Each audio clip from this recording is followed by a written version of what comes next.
Cookery சேனலை பார்த்து யார் வேணாலும் சமையல் பண்ணலாம். ஆனா சுவையான சமையல் பண்றது எப்படி? நான் இதயம் நல்லெண்ணெயில சமையல் பண்றேன். ஆஹா ஓஹோன்னு பாராட்டுறாங்க. நீங்களும் இதயம் நல்லெண்ணெயில சமையல் பண்ணுங்க, பாராட்ட வாங்குங்க. தினம் தோறும் வாங்குவே இதயம் இதயம். கரூர் சம்பவம் புதுசா நான் சொல்றது உங்க எல்லாருக்கும் தெரிஞ்ச சம்பவம் தானே. இப்ப அதையே பேசிட்டு வேண்டியதில்லை. அதை எல்லாரும் பேசிட்டாங்க. நீ போய் அதுல என்ன நான் கருத்து சொல்ல வேண்டியது சொல்லிட்டேன். அதை நான் வெறுக்கிறேன்.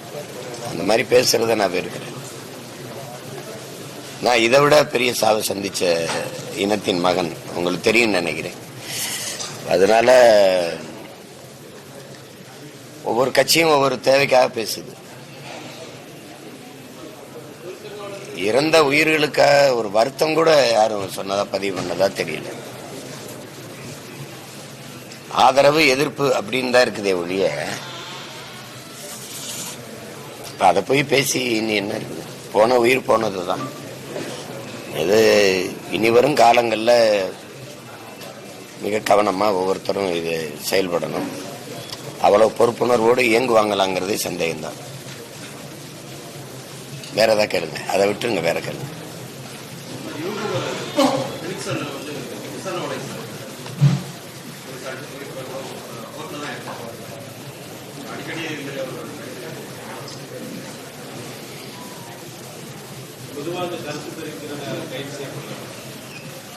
அதாவது அது நாங்களே எங்க பிள்ளைகளே நிறைய அது கருத்து தெரிவிச்சு அதுக்காக வழக்கு வாங்கி குண்டாசு வரைக்கும் போயிருக்கோம். எம்எல்ஏ அதிவு போடப்பட்ட வழக்குகள்லாம் மேடையில் நான் சொன்ன கருத்துக்குத்தானே. 200க்கும் மேற்பட்ட வழக்கு என் மேல இருக்கிறதே மேடையில நான் எடுத்து வச்ச கருத்துக்கு போடப்பட்டது தான். சும்மா ஒப்புக்கு ஒரு வார்த்தை இருக்கு, கருத்து சுதந்திரம் உள்ள நாடுன்ட்டு.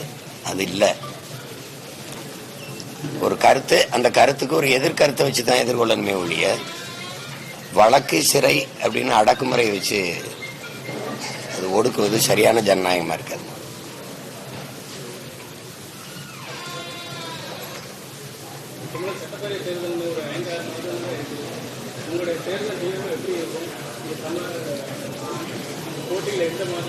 எங்களுக்கு ஒன்றும் வீகம்லாம் இல்லை. மக்களுக்காக மக்களோடு நிற்போம். நாங்கள் போட்டிடுவோம். 234லையும் போட்டிடுவோம், எல்லா தொகுதியிலையும் போட்டிடுவோம். எங்களுடைய சின்னத்தையும் எங்களுடைய எண்ணத்தையும் கொண்டு போய் எங்க மக்கள்கிட்ட சேர்ப்போம். எது சரியா இருக்கோ அதை மக்கள் ஏற்றுக்கொள்ளட்டும், அவ்வளவுதானே.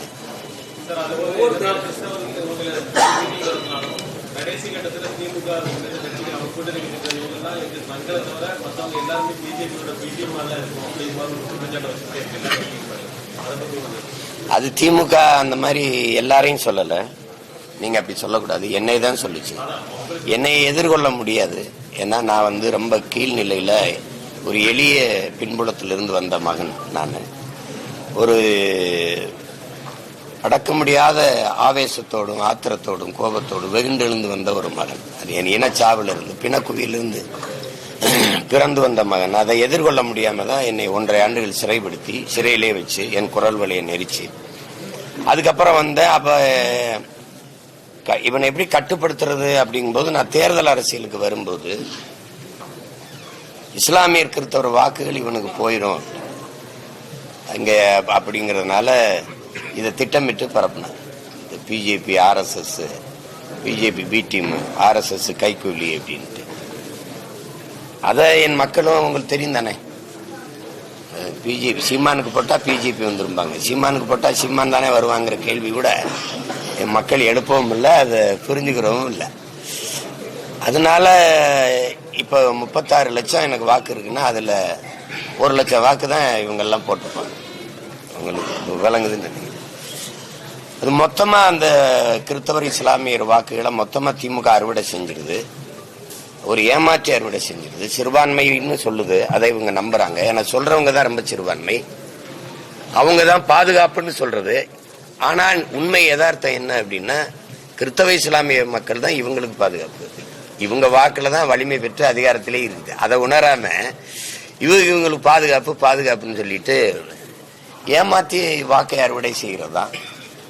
அப்ப நான் கேட்டேன், இப்ப பிஜேபின்னு பி டீம்னா ஏ டீம் ஒன்று இருக்கு, அது யாருன்னா அதான் திமுக. உங்களுக்கு புரியுதா? ஆர்எஸ்எஸ் கைக்கூலின்னா கை ஆர்எஸ்எஸ்ஸே திமுக தான்.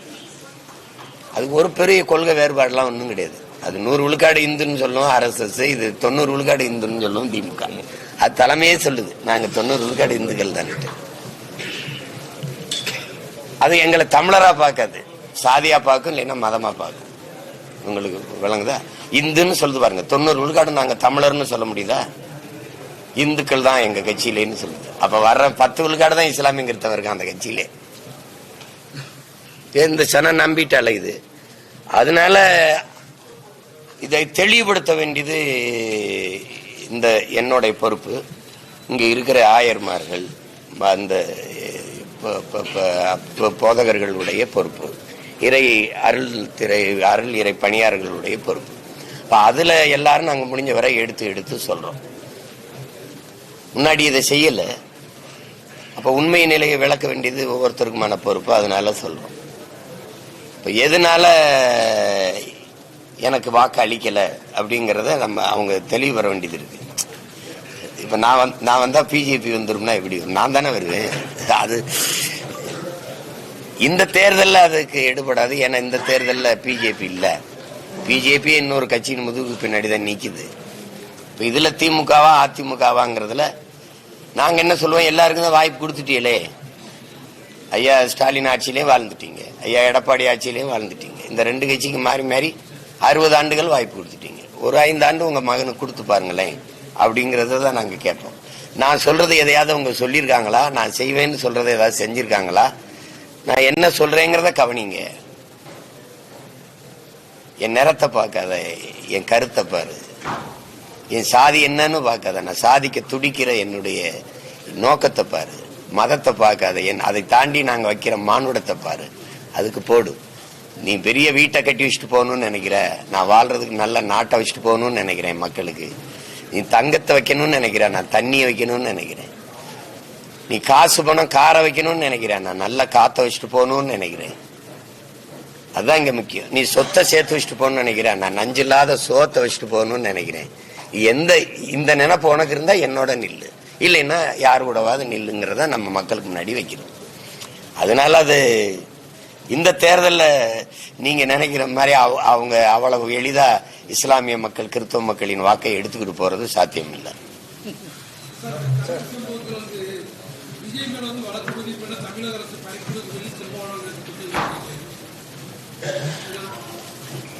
இப்ப எங்க அண்ணன் சொன்னா அதுல இந்த கருத்துல உண்மை இருக்க வாய்ப்பு இருக்கு. ஏன்னா அவர் அந்த கூட்டணியில் இருக்கிறாரு எங்க அண்ணன்.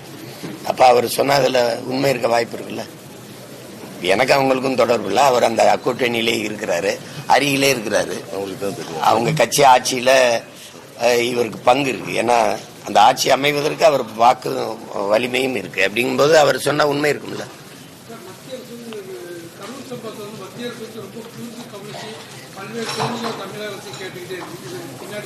இப்பதான் அதுக்கு கண்ணு தெரியுது, அதனால கூர்ந்து கவனிக்கும். முன்னாடி லாங் சைடு தூரப்பார்வை இருந்துச்சு, அதனால தூத்துக்குடிலாம் அதுக்கு தெரியல. கரூர் மட்டும் கண்ணுக்கு தெரியுது. இதெல்லாம் ஒரு கேள்வின்னு கேட்குறீங்க. இதே மாதிரி தானே செத்தோம் நாங்க. நான் எழுப்புற கேள்விதான் நீங்க பதில் சொல்லணும். இது ஒரு நடிகரை பார்க்க வந்த ஒரு கூட்டம் நெரிசல்ல சிக்கி செத்துருச்சு. ஆனா தூத்துக்குடி போராட்டம் எப்படி? ஸ்டெர்லைட் ஆல, அதனால என்னுடைய நிலம் நஞ்சாகுது, நீர் நஞ்சாகுது, எங்களுடைய வாழ்வாதாரம் கெடுது, இங்க வாழ முடியல, அதனால நுரையீரல் தொற்று புற்று இதெல்லாம் வருது, இந்த ஆலையை அப்புறப்படுத்துங்க மூடுங்கன்னு நாங்க போராடுறோம். அந்த போராட்டத்துல மக்களே தலைமையேற்று போராடுகிற போராட்டம் தான் எழுச்சி, கிளர்ச்சி, புரட்சி. அப்படிப்பட்ட ஒரு புரட்சி, மக்கள் புரட்சி. அங்க ஏதாவது ஒரு கட்சி தலைவன் முன்னாடி நின்னானா? ஒரு கொடி தூக்கப்பட்டதா? இல்ல.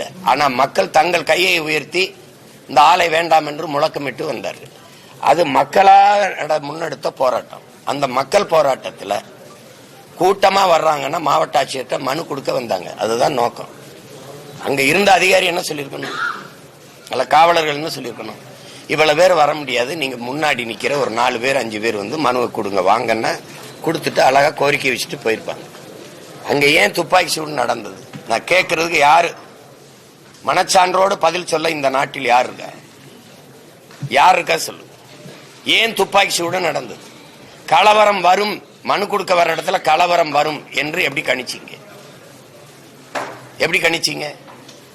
சரி, அப்படியே கலவரம் வந்தா முதல்ல என்ன பண்ணிருக்கணும்? தண்ணீரை தானே பீச்சி அடிச்சிருக்கணும், தடியடி நடத்திருக்கலாம், கண்ணீர் புகை குண்டுகளை வீசி மக்களை கலைச்சிருக்கலாம். எடுத்தவன சுட சொன்னது யார்? உன்னைய எப்படி சுட்ட? தொலை தூரத்துல இருந்து சுடுகிற சினைப்பருங்கிற துப்பாக்கி ரொம்ப தூரத்திலே குறிபார்த்து சுற்ற முடியும், ரொம்ப கூரா இருக்கும். அந்த துப்பாக்கியோட எப்படி வந்து காத்திருந்த? அதுவும் வண்டி மேல ஏறி நின்று எப்படி சுட்ட? முன்னாடியே ஏற சொன்னது யார்? உன்னைய இவ்வளவு ஆயுதங்களோட அங்க வந்து எப்படி நின்ன? உன்னை சுட சொல்லி உத்தரவிட்டவன் யாரு? இத்தனை கேள்வி இருக்குல்ல, ஏன் சுட்ட? அப்படி பார்த்தாலும் காலு கீழே தானே சுடணும், தொண்டைக்குழியில எப்படி குறிவாத்து சுட்ட? எப்படி சுட்ட? அப்ப இந்த உண்மை கண்டறிய உங்களுக்கு உறங்கிட்டு இருந்துச்சா? ரொம்ப கூர்மையா பார்க்கும்போது குருடா இருந்துச்சா? சொல்லுங்க, பார்வையற்று போயிருந்துச்சா? இப்ப பாக்குறது அப்ப இந்த ஆட்சி தானே. ஏன் வரல? இந்த காங்கிரஸ் கட்சி இன்னைக்கு வருது, இது ஏன் வரல? ஏன் வரல? ஏன் வரல? அப்புறம் மக்களுக்காக நான் யாரு? நான் என்ன, நான் யாருன்னு சொல்லுங்க, யாருன்னு சொல்லுங்க. மக்களுக்கு உள்ள இருந்து வந்து இந்த கேள்வியை கேட்கிறேன். அதுல ஒருத்தன் தான். எனக்கு அச்சம் இல்லை, நான் துணிஞ்சு கேட்கிறேன்.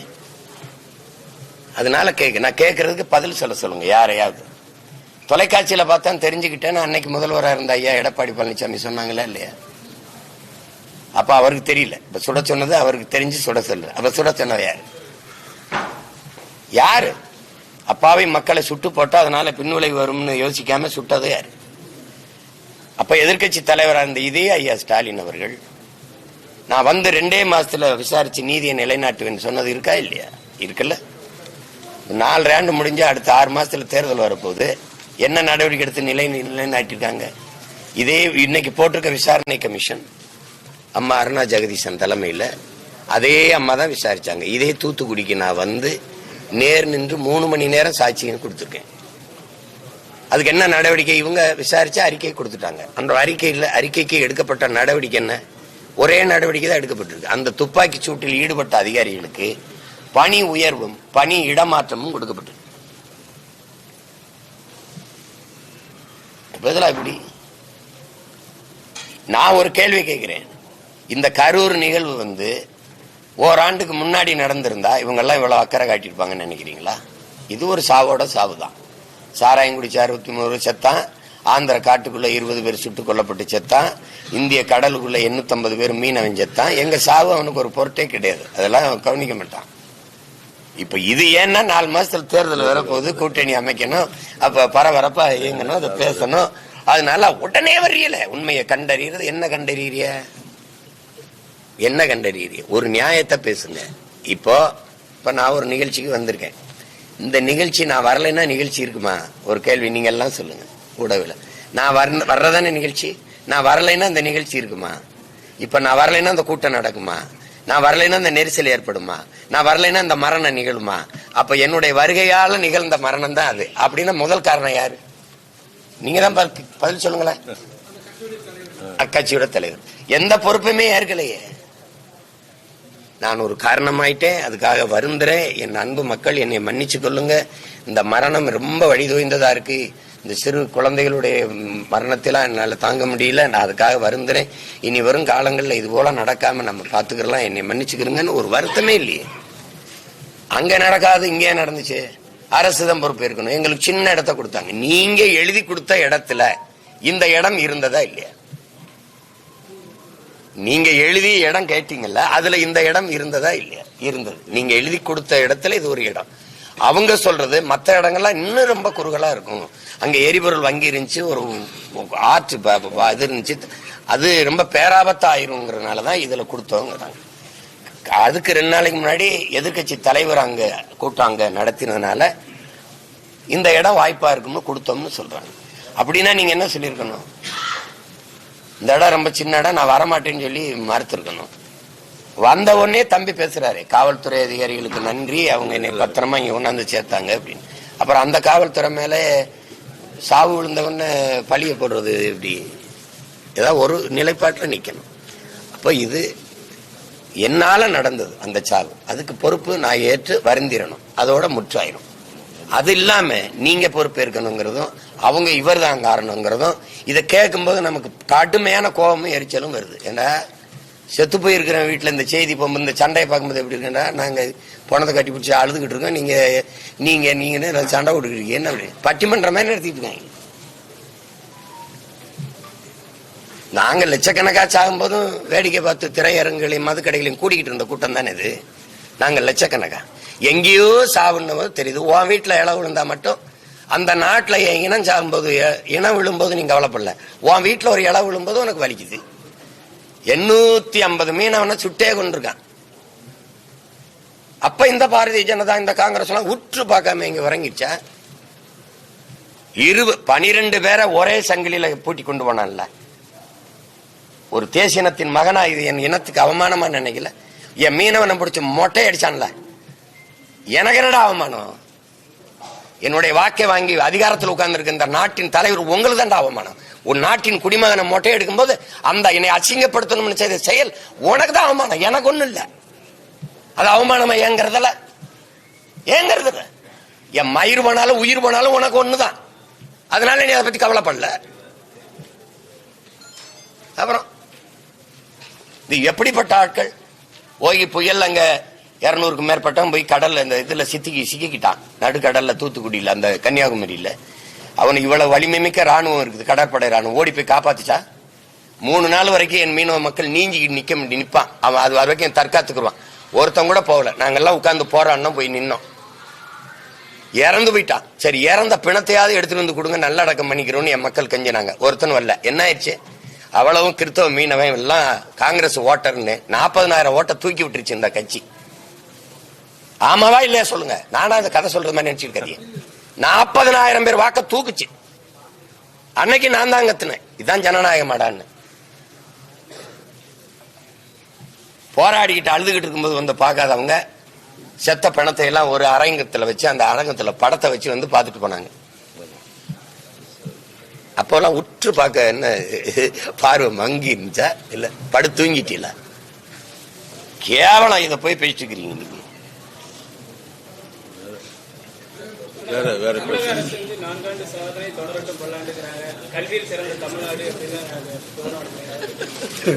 கல்வியில் சிறந்த தமிழ்நாடு எப்படி உங்களுக்கு விளக்குறன்னு தெரியல. எந்த கல்வியாளர் அந்த கூட்டத்தில் கலந்துட்டு பேசினாங்க? இந்த நாட்டில் கல்வியாளர்கள் நிறைய இருக்கிறாங்கல்ல, அறிஞர் பெருமக்கள் அல்லது துணைவேந்தர்கள், பெரிய பெரிய இலக்கியவாதிகள், அறிஞர்கள் எல்லாம் இருக்கிறாங்கல்ல. கல்வியில் சிறந்த தமிழ்நாடுன்னு அந்த நிகழ்வுல பங்கேற்று பேசிய ஒரு அறிஞர், பங்கேற்று பேசியவர்கள் யாராரு? நீங்க தான் கேள்வி கேட்கணும், நான் பதில் சொல்லணும்னு ஒண்ணும் இல்ல. பங்கேற்று பேசிய கல்வி அறிஞர்கள் எத்தனை பேர் அந்த நிகழ்வுல? முதல்வர், துணை முதல்வர், இவங்க 2 பேரும் எவ்வளவு பெரிய கல்வியாளர்கள். அதுக்கப்புறம் அந்த நிகழ்ச்சியில பங்கேற்று பேசினதெல்லாம் யாரு? திரைப்பட இயக்குநர்கள், நடிகர்கள். கல்வியை பத்தி பேசுறதுக்கு அவன் தான் வேணும், கல்லூரி விழாவுக்கு அவன் தான் வரணும், எல்லாத்துக்கும் அவன் தான் வரணும். அப்படிங்கும்போது நடிகர் நாளாட துரிக்காம என்ன பண்ணுவாங்க? நீ கல்வி மாநாட்டிலேயே நீ இயக்குனர் நடிகரை கூப்பிட்டு முதல்வரும் துணை முதல்வரும் பேச வச்சுக்கிட்டு இருந்தா, அப்ப நடிகர் நான் நடிக்கிற திரையில வந்தவனே ஒப்பனை அழிச்சவன அரியணை. நடிக்கிற வரைக்கும் நோட்டை கொடுப்பான் வாழ்வதற்கு, நடிக்கிறத நிறுத்தினா நாட்டை கொடுப்பான் ஆள்வதற்கு. இந்த கோட்பாடு வருமா வராது? இத படிச்சவங்க, இந்த பரம்பரை, அறிவார்ந்த சமூகம் பரம்பரை, நாகரிகம், பண்பாடு எல்லாத்தையும் உலகத்துக்கு கற்றுக் கொடுத்த பெருமை பேச்சு, மூவேந்தரின் வாரிசுன்னு பேசிட்டு இப்படி ஒரு கூட்டம். சீனா சிரிக்குது, அமெரிக்கா சிரிக்கு, உலகம் காரி துப்புது இந்த சாவுல. அங்க நாங்க விடுதலைக்கு போராடி செத்தம்டா. அந்த மரணத்துல ஒரு வரலாறு இருக்குடா. செத்தம்னா வரலாறு இருக்கு. இது என்னது? இது என்னது? இது மாசா தூசாது என்ன மாசு? ஆத்துல அழகர் இறங்கினாலும் 10 லட்சம் பேர் கூடுறான். சரி, இது தெய்வ வழிபாடு. இது என்ன வழிபாடு? இதை ஊக்கப்படுத்துறது நீங்க எல்லாம் தான் காரணம். இந்த கொலையில பெரிய பங்கு உங்களுக்கு தான். இதெல்லாம் ஏங்க, இதெல்லாம் ஒரு இதா பாத்தியெல்லாம் போங்க, போயிட்டு இது பண்ணாம என்னங்க இப்படி பண்ணிக்கிட்டு இருக்கீங்கன்னு ஒருத்தர் உட்கார்ந்து அரசியல் ஆய்வறிஞர், கருத்தாளர், சமூக சீர்திருத்தாளர், அப்படி புதிய ஒரு நாட்டை படைக்க வந்த பெரிய புரட்சியாளர்னு உட்கார்ந்து பேசின எல்லா கருத்தாளரும் ஆகா பாருங்க அவர் அவ்வளவு வந்துரும், இவ்வளவு ஓட்டு போட்டுருவான், இவ்வளவு உட்கார்ந்து பேசுற ஒவ்வொரு கருத்தாளர்ட்டும் கேட்கிறேன், நீங்கள் தம்பி விஜய்க்கு ஓட்டு போடுவீங்களா?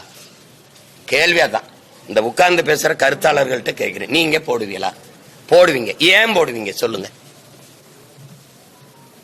இதுக்காக போடுவேன்.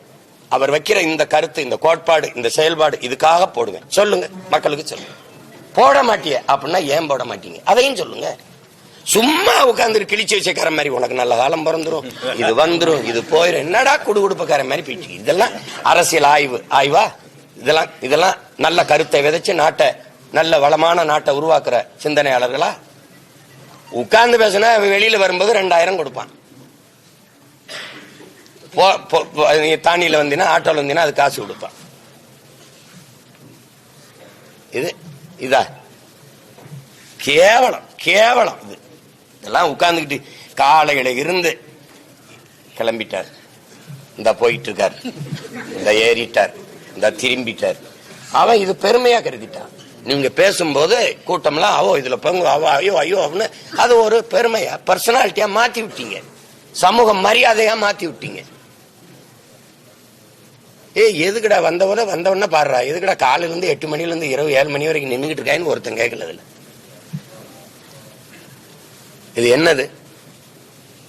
இல்ல அவர் பேசும்போது, அவர் மாநாடு நடத்தி நாற்காலி போட்டு பேசும்போது கூட யாராவது உட்கார்ந்து கேட்டிருக்கீங்களா? யாராவது பார்த்திருக்கீங்களா? உட்கார்ந்து யாராவது கேட்டு பார்த்திருக்கீங்களா? அவர் பேசுறதையாவது கேட்டு பார்த்திருக்கீங்களா? ஒரே சத்தம் போட்டுக்கிட்டே இருப்பாங்க. அது முதல் நாள் திரையரங்குல அவர் நடிச்ச படத்தில் முதல் காட்சி பார்க்க வர்ற ரசிகன், அவனும் படம் பார்க்க மாட்டான், அடுத்தவனையும் பார்க்க விட மாட்டான், கத்திக்கிட்டே இருப்பான் தானே. அதனால அவன் ரசிகர் கூட்டமா இருக்க முடியாது, முதல் நாள் காட்சியை பார்க்க முடியாதுன்னு போக மாட்டான். அதேதான் நடக்குது. அந்த திரையரங்குல முதல் காட்சி பார்க்க கூடின கூட்டம் தெருவில் அவர் வரும்போது பார்க்க வருது. இததான் எங்க அப்பா மணியரசு தெருக்கூத்துன்றது. வித்த தானே இது. நீங்க ஏற்கனவே இருங்க, ஐயா கேட்ட கேள்விக்கு சொல்றேன். ஐயா, நீங்க கேட்டீங்கல்ல, விண்வெளியில கடற்கரை, சென்னை கடற்கரையில் ஒரு வித்த காட்டினாங்க பாத்தீங்களா? நாங்க பாருங்க இவ்வளவு இது வச்சிருக்கோம், விமானம் வச்சிருக்கோம்ல. நான் கேட்டேன், இவ்வளவுலாம் வச்சிருக்க, நாங்க இந்த கடலுக்குள்ள சாகும்போது நீ என்ன பண்ணிட்டு இருந்த? அப்ப ஒண்ணு செய்ய, 15 நாளைக்கு ஒரு தடவை இந்த கடலுக்குள்ள இந்த வித்தையை காட்டு, சிங்களம் அதை பார்த்துட்டு அது பயந்துக்கிட்டு தொடாமையாவது இருக்கான்ட்டு மொத்தமா வித்த காட்டுன்னு வந்து அதுல 15 பேர் செத்து போனான்ல. அப்ப உத்து பார்க்காம என்ன பண்ணிட்டு இருந்த? ஏன்னா நீ வித்த காட்டின, அதுக்கு வித்தக்காரன் நீ, இதுல வித்தக்காரன் என் தம்பி. அதனால இந்த சாவு உனக்கு நல்லா, எப்படியாவது அவனை இழுத்து உள்ள கூட்டணிக்குள்ள கொண்டு வந்துடணும்னு நினைச்சுக்கிட்டு, ஐயோ இது அரசு பொறுப்பு இருக்கணும் அப்படின்னு. அப்ப நீ வா குஜராத் கலவரத்துக்கு, மணிப்பூர் கலவரத்துக்குலாம் நீ பொறுப்பு ஏறு, அந்த சாவுக்கு நீ ஏத்துக்க, இவரும் ஏத்துப்பாரு. என்னங்கய்யா எப்படி இருக்கு? இது மாதிரி ஒரு கேவலங்கட்ட ஒரு இதுக்கு பேர் அரசியல்னு சொல்லக்கூடாது. அரசியல்ங்கிறது ஒரு வாழ்வியல். இதை போய் அரசியல்னு சொல்ல, இது அசிங்கம் தான் சொல்லணும். இது போய் அரசியல் பண்றாங்களே, அசிங்கம் பண்றாங்கன்னு வேணா சொல்லுங்க. என்னங்கய்யா, வேற ஏதாவது கேளுங்க, உருப்படியா கேளுங்க. ஒரே கேள்வி முடிச்சிடல, டைம்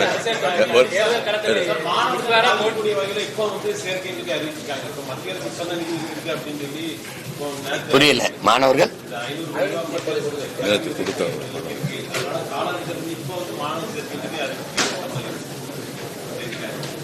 பணம் கொடுத்துட்டாங்க,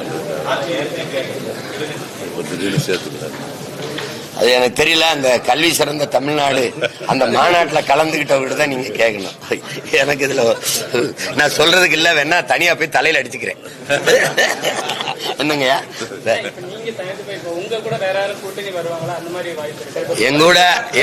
எங்கூட பெரும்பாலும் வரமாட்டாங்க. ஏன்னா உங்களுக்கு தெரியும், இங்க தேர்தல், அரசியல் தேர்தலுங்கிறத எப்படி பண்ணிட்டாங்கன்னா, வாக்கு காசு கொடுத்தா தான் வாக்கை பெற முடியுங்கிற ஒரு முறையை கொண்டு வந்துட்டதுனால இந்த 2 கட்சியும் பணம் வச்சிருக்கு. வாக்கு காசு கொடுத்து, இப்ப கூட்டணி வச்சா 10 சீட்டுனா 10 சீட்டுக்கான வாக்கு காசை கொடுத்துரும், செலவு காசையும் கொடுத்துரும். அதனால அங்க சீட்டையும் கொடுத்து நோட்டையும் கொடுத்து அவங்க ஜெயிக்க வைப்பாங்கிறதுனால இந்த கட்சிகளோட கூட்டணிக்கு போகத்தான் எல்லாரும் விரும்புவாங்க. இப்ப நம்ம கிட்ட அது 2 இல்லை, அதனால அவங்க வரமாட்டாங்க. அப்ப 2வது வரணும்னா நம்மள மாதிரியே ஒரு மாற்றத்தை விரும்பி நிக்கிற கட்சி இயக்கங்கள் தான் வரும். அது இப்போதைக்கு வாய்ப்பு இல்லை. அது இரண்டாவது நாங்கள் அது இல்லை. நாங்கள் 234 இப்போ குறைஞ்சது 150 வேட்பாளரை போட்டோம். அந்த என் தங்கச்சியெல்லாம் கன்னியாகுமரியில் போட்டிடுது. அது எத்தனை வருஷம் எவ்வளோ நாள் ஆச்சு இப்போ அவனை அறிவிச்சு? 1 வருஷமா வேலைச்சிது. கன்னியாகுமரியில் 1 வருஷத்துக்கு முன்னாடியே வேட்பாளர் போட்டேன். இப்போ தூத்துக்குள்ள என் மயன் ஜாக்கப் வந்திருக்கானா, இந்த நினைக்கிறான் பாருங்க, இவன் போட்டிடுறான். புதுசாக இன்னும் வந்து இது பண்ணலை. இப்போ நான் சும்மா இந்த ஒப்புக்கு கோடிட்ட இடத்த ஃபில்லிங் தி பிளாங்க்ஸ் கிடையாது. கேடர்னா ஆள் சின்ன ஆள் நினைக்கிறீங்களா? அவனை பேசி பார்க்குறீங்களா? அவனோட அவன் வெளிநாட்டில் வேலை செஞ்சுக்கிட்டு இருந்த வேலையை விட்டுட்டு அரசியல் செய்ய வந்த என் தங்கச்சி. அவன் 10ஆம் படிக்கும்போது அவங்க அப்பாவை கட்சியில் சேர்த்து விட்டான். அவர் காங்கிரஸ், பெரிய காங்கிரஸ். அவரு எங்க அண்ணன் பேசுறது கேளுங்க. திருந்தி வந்து கட்சியில சேருங்கன்னு இன்னைக்கு காரி துப்புறான், வீட்டுல இருக்க கூட மாட்டான்னு. அவன் 10ஆவது தான் படிச்சிருந்தான்.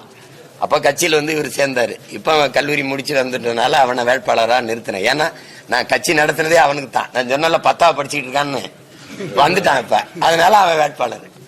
அதனால 234 என் பிள்ளைகளோட நீங்க எந்த கொம்பனும் தர்க்கம் செஞ்சு வெல்ல முடியாது. வெறும் கேடர்ஸ் இல்ல, ஆல் ஆர் லீடர்ஸ். கேளுங்க. அது மாறுது நாறுது, அது எனக்கு பிரச்சனை இல்லை. நான் சொல்லிட்டேன் என் நிலைப்பாட. நான் தனிச்சு போட்டிடுறேன், போட்டிட்டுட்டேன். இன்னொரு குறைஞ்சது ஒரு 50-60 தொகுதி தான் இருக்கு. தேர்வு பண்ணிட்டு February 7ஆம் தேதி மாநாடு இருக்கு. அதுல மொத்தமா எல்லாரையும் அறிவிப்பு. எதிரி பலகீனமா இருக்கிறான்னு நினைச்சு அந்த நேரத்துல சண்டைக்கு போற வீரனுடைய மகன் இல்ல நான் எதை பத்தியும் கொல்லப்படுறது இல்ல. 20 நாடுகள் எதிர்த்து நின்ன போத பயப்படாம நின்று சண்டை ஓட்ட வீரனுடைய மகன் நான். எனக்கு அதெல்லாம் இல்லை. என்னை தோல்ல கை வச்சு ஊருக்கு அனுப்பும் போது சொன்ன வார்த்தை, சாக துணிஞ்சிருங்க, எல்லாம் உங்களுக்கு சாதாரணமாயிரும். அந்த சத்திய வார்த்தையை ஏற்று களத்தில் நிக்கிற மகன். எதை பத்தியும் கொல்லப்பட மாட்டேன். நீங்க வீழ்வீங்க, நான் எழுவேன் அப்படின்னு இல்லை. எதிரியின் தோல்வி எனக்கு முக்கியம் இல்லை, என்னுடைய வெற்றி தான் என் இலக்கு. புரியுதா? அவன் சாகணுங்கிறதல்ல, நான் வாழணுங்கிறதா என்னுடைய இலக்கு. அதுக்கான போராட்டம் தான் என்னோடது. அதனால எப்பவுமே நாங்க நேர்மறை சிந்தனையில தான் இருப்போம். நாங்க வெல்லணும், வளரணும். நாங்க வளரணும், வெல்லணும், இதுதான் முக்கியம். அடுத்த திராவிடம் ஒழிக, திமுக ஒழிக, அதிமுக தமிழ் தேசியம் வளர்க, வெல்க, நாம் தமிழர் வெல்க, இதுதான் நாங்க நினைப்போம். அந்த மாதிரி அடுத்தது இதெல்லாம் கவனம் கிடையாது. நான் இன்னைக்கு நேத்தா 16ல் போட்டியிட ஆரம்பிச்சேன். தேர்தல் அரசியலுக்கு வந்தேன். 1.1 4.5 லட்சம் வாக்கு வாங்கின ஒரு கட்சி உயிரோட இருந்திருக்கா பாருங்க. ஏதாவது திரும்பி எந்த தேர்தலையாவது போட்டியிடாம சீமான் பின்வாங்கிட்டான்னு சொல்லுங்க பாப்போம். இப்ப என் தம்பி டிவிக்கே டிஎம்கே 2க்கும் தான் போட்டின்றாப்ல. அப்ப ஈரோடு கிழக்குல இந்த டிவிக்கே எங்க வச்சு டிவிக்கே போயிடுச்சா? அன்னைக்கு என்டிகே டிஎம்கே 2 தான் இருந்துச்சு. எல்லாரும் போயிட்டான். மேல ஆண்டு ஒன்று இருக்க பிஜேபி வரல, இங்க எதிர்கட்சி இருந்த கட்சி ஏடிஎம்கே வரல. நேரடியா ஸ்டாலின், சீமான் 2 பேர் தான் போட்டி. உங்களுக்கு விளக்குதா? 2 பேர் தான் போட்டிட்டோம். அன்னைக்கு என்னுடைய விவசாய சின்னத்தை கூட தரல. வேற வழி இல்லாம அதே மைக்கிலே போய் நின்னேன். அவங்க பல ஆண்டுகளா இருக்க 75 ஆண்டுகளா வச்சிருக்கிற உதயசூரியன் சின்னத்துல நின்னாங்க. எல்லா கட்சி கூட்டணி, காசு, கள்ள ஓட்டு, அப்படி இருந்து என்னை நான் 16 விழுக்காடு தொட்டேன். 25,500 ஓட்டு போட்டாங்க மக்கள். அதெல்லாம் நான் எப்பவுமே கவலைப்படுறது இல்லை. அதனால இந்த தேர்தலில் போட்டிடுவோம்.